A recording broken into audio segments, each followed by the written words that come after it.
پلسٹرائن کے دوستوں، آج کی اس ویڈیو میں ہم آپ کو بتائیں گے کہ طالوت اور حضرت شمائیل علیہ السلام کی وفات کے بعد حضرت داؤد علیہ السلام کس طرح بادشاہ اور نبی بنے۔ مزید اس واقعے کے متعلق قرآن مجید میں کیا آیا ہے، تو چلیے آج کی ویڈیو شروع کرتے ہیں۔ جب طالوت بنی اسرائیل کے بادشاہ بن گئے تو آپ نے بنی اسرائیل کو جہاد کے لیے تیار کیا اور ایک کافر بادشاہ جالوت سے مقابلے کے لیے اپنی فوج کو میدان جنگ میں لے کر نکل پڑے۔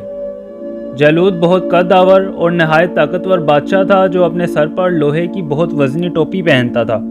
جب دونوں فوجیں ایک دوسرے کے خلاف میدان میں صف بنا چکیں تو حضرت طالوت نے اپنی فوج میں یہ اعلان فرما دیا کہ جو کوئی بھی جالوت کو قتل کرے گا میں اسے نہ صرف اپنی آدھی سلطنت دوں گا بلکہ اس سے اپنی بیٹی کی شادی بھی کروں گا۔ یہ فرمان سن کر حضرت داؤد علیہ السلام آگے بڑھے جو ابھی کم عمر بچے اور بیمار تھے، اور غربت کا یہ عالم تھا کہ بکریاں چرا کر گزر بسر کرتے تھے۔ روایت ہے کہ حضرت داؤد علیہ السلام جہاد کے لیے گھر سے روانہ ہوئے تو راستے میں ایک پتھر بولا کہ اے داؤد مجھے اٹھا لیجئے کیونکہ میں حضرت موسیٰ علیہ السلام کا پتھر ہوں۔ پھر دوسرا پتھر بولا کہ مجھے اٹھا لیجئے میں حضرت ہارون علیہ السلام کا پتھر ہوں۔ پھر تیسرا بولا کہ اے داؤد مجھے اٹھا لیجئے کیونکہ میں جالوت کا قاتل ہوں۔ حضرت داؤد علیہ السلام نے تینوں کو اٹھا کر اپنے جھولے میں ڈال لیا۔ جب جنگ شروع ہوئی تو حضرت داؤد علیہ السلام اپنا جھولا لے کر صفوں میں آگے بڑھے تو اچانک آپ کی نظر جالوت پر پڑی۔ آپ نے ان تینوں پتھروں کو اپنے جھولے میں ڈال کر جالوت کی طرف پھینکا جو کہ جا کر جالوت کی ٹھوڑی اور کھوپڑی پر لگے اور جالوت وہیں ڈھیر ہو گیا۔ جب جالوت مر گیا تو اس کی لاش دیکھ کر اس کی فوج بھاگ کھڑی ہوئی اور حضرت داؤد علیہ السلام نے جالوت کی لاش کو بادشاہ طالوت کے قدموں میں رکھ دیا۔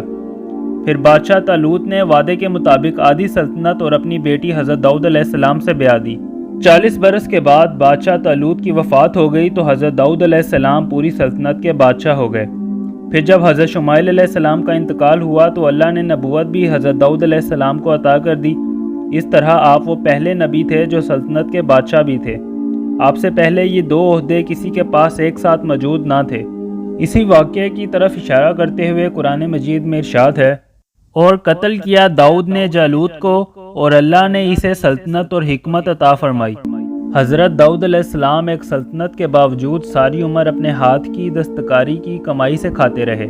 اللہ تعالیٰ نے آپ کو یہ معجزہ عطا فرمایا تھا کہ آپ لوہے کو ہاتھ میں لیتے تو وہ موم کی طرح نرم ہو جایا کرتا تھا۔